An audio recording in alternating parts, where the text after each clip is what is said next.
අපේ සංස්කෘතියේ තියෙන මුදුන් මල්කඩ තමගෙන තමයි අපි මේ කතා කරන්නේ. එතකොට මේක අපි කියනවා බක් මහ කොණම අපේ නම. මේ අර්ථය තියෙන්නේ බක් මාසේ. බක් මාසේ.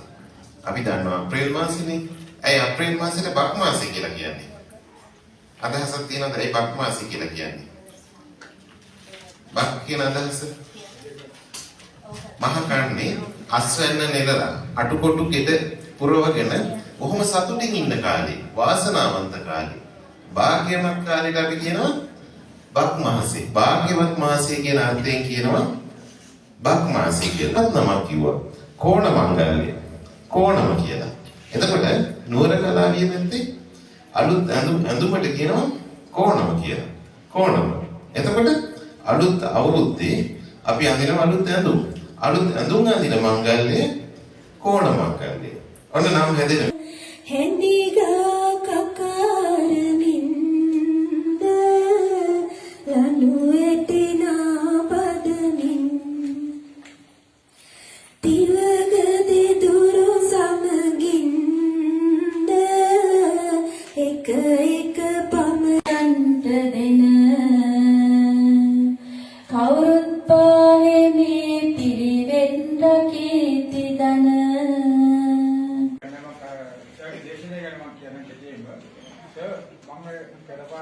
ඉතිහාසෙම ගැවුණු විෂයක් වෙනවා. ඉතිහාසයට මහපු හරවත්ම අලුත් අවුරුදු ජාතික වාද සහ කෙලි ගැන අහපු හරවත්ම දේශනය. මොකද අපිට මගහැරිච්ච දේවල් ගොඩක් තිබ්බා. පටිදාන තැන ඉඳලම ඒ මුල් ඒ ටික අපේ සිලබස් වල අපිට කවුරු කියලා දෙයක් නැහැ. අපි ඉතින් ඔහේ අහනවා විතරයි ඒවා තිබ්බේ. ඒ පට්ටි නැගත් තැන ඉඳලාම තමයි පෙබරවාරි ඉඳලා තමයි නැගත් හරියට සිංහල කමෙන්ට් පටන් ගන්න ඉතින් අදයි කියන ගත්තා. අතරම බොහොම ඉස්සුලි ඔබට පුළුවන් මේ ස්ලයිඩ්ස් එක අපිට ලබා දෙන්න දත්තර ක්‍රමවේදයකට අපිට මේ හරි වටිනා ස්ලයිඩ්ස් ටිකක් මම ගන්න බැරිද නේ. කරන එක තමයි ක්‍රීඩාව කියන එක තේරුම් ගන්න බැරි වෙච්ච අද සියලු දෙනා ඉතින් ලෝකෙක තමයි මේ අතර මේ සින්දු ටික හදලා තියෙන්නේ. සෙල්ලම් ටික හදලා තියෙනෙත් ඒකක විහිළුව තමයි එළිය කියන්නේ විහිළුව තමයි සෙල්ලම කියන්නේ. ඉතින් ඒක නැති ඒක කොහෙන්ද පටන් ගත්තේ කියන එක කාර්යයක් කරමු ඉගෙන ගන්න.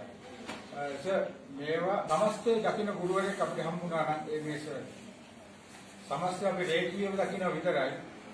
සල්පිලාකාර සමස්තයක් කරපු එකම ගුරුවරයා මේ පාරම්මාලාව සම්බන්ධයෙන් හැම තැනම අල්ලලා කොහෙන් හරි එහෙම එකතු කරගෙන ස්ලයිඩ් ටික ගන්න මේ නිර්මාණශීලී ගොඩාක් වටින දේශනා ප්‍රාස්තුවා ඒකකම එතුමාගේ දේශනේ සජීවීකරණයට ලක් කර අපේ ගුරුතුමීලා තුන්දෙනා හරි වටිනවා ඒක. මොකද අපි වෙනදා සින්දුවක් කියන්නේ නෙතුවම කකුල් මෙහෙම ලඩබඩ ගන්නවා. හරි මම්මනේ අහුවෙන්නේ හැම දෙයකටම. අනේ අර තුන්දෙනා එනවා දැක්කම මට ඇඟට ටිකක් ලේ වෙනවා මම ඉස්සරහට ආවා. අයි සින්දු කියන්නේ තුන්දෙනෙක් ඉන්නවනේ. නටන්න තුන්දෙනෙක් ඉන්නවා ඉතින් මම ඉස්සරහට ආවා.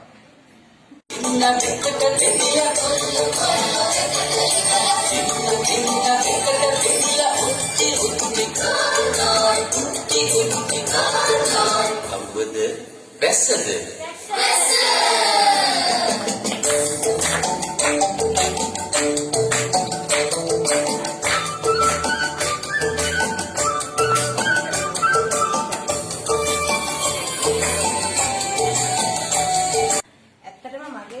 අවුරුදු 27ක් මොන්ටිසෝරි ජීවිතේ. අපේ සුභාස් කිව්වා වගේ වටිනම කියන්න බැරි තරම් වටිනම වැඩසටහනක් කියන්නේ ඔබතුමා කරේ. ඒ කියන්නේ අතරම සජීවීව අපේ දුවගෙන හරි ආස හිතෙනවා මේ වගේ වැඩසටහන් කරනවා නම්. ඒ නිසා මේ මමත් ඇත්තටම ඉල්ලීමක් කරනවා ඔබතුමාට පුළුවන් නම් අපිට ඒ කවි ටිකවත් අපේ ගෲප් එකට දාන්න කියලා. ඒ කියන්නේ අපේ දරුවන්ට මේක ඇත්තට ඒ කියන්නේ පරණ දේවල් නැවත මේ අලුත් යුගයකට ආවගේ දැනෙනවා. ඒ නිසා ඔබතුමාත් එක්ක හිටිය අපේ ප්‍රාදේශීය ලේකම් කාර්යාලයේ විශ්ලට ඒ වගේම මේකට සම්බන්ධ කරපු කුමුදුලිනිස් අපේ එරන්දිනිස් අපේ සංජීවනිස් ඔබතුමීලා බොහොම ස්තුතියි මේ වගේ වැඩසටහනකට අපි සියලු දෙනාම කැඳවීම සම්බන්ධව ඔබතුමාට ඉදිරියට මේ වැඩසටහන හොඳටම කරගෙන යන්න ශක්තිය ධෛර්ය වාසනාව ලැබේවා කියලා ප්‍රාර්ථනා කරනවා.